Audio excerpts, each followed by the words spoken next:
Lola, and today I'm going to talk about the importance of vaccinations and why we need to stop listening to anti-vaxxers. So, having studied GCSE and A-level biology, as well as GCSE history of medicine, I'm always astounded at how people can be against vaccinations.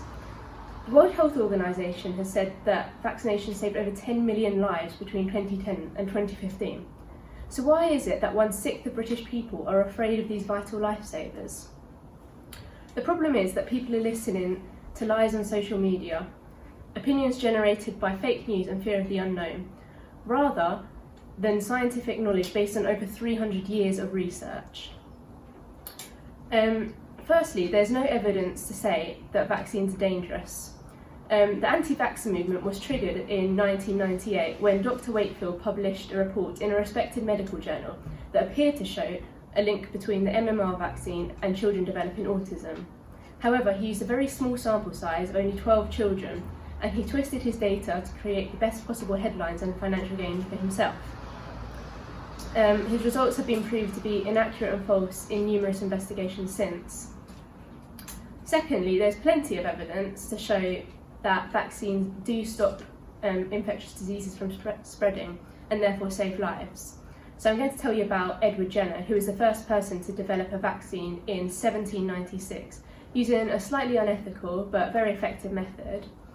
So after noticing that milkmaids who were in close contact with cows were not developing smallpox, which was very prevalent at the time, he infected a local boy, James Phipps, with cowpox, which is harmless to humans.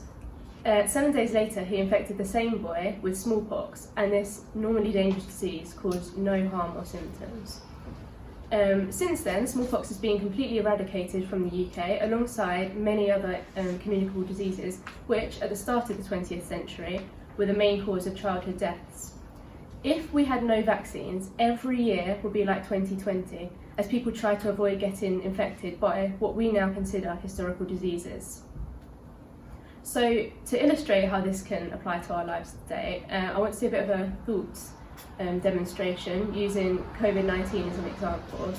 So first of all, I want to give you all a few seconds just to think about how having a vaccine might harm you. So maybe think back to Year 9 when you're given the 3-in-1 vaccine. I'll just give you a few seconds to think.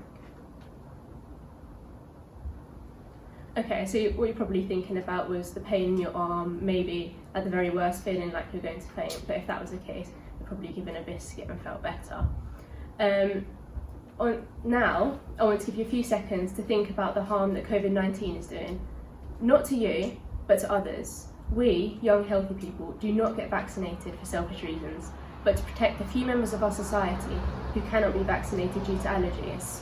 The great thing about vaccinations is that they allow for herd immunity. So if a large enough proportion of the population gets vaccinated, the disease will not spread to the few people who are not immune, as that not enough people will be infected. So now I'm just going to give you a few seconds to think about the harm that COVID-19 is doing to vulnerable people across the world.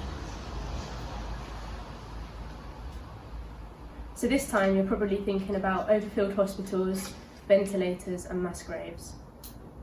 So this thought experiment illustrates my point.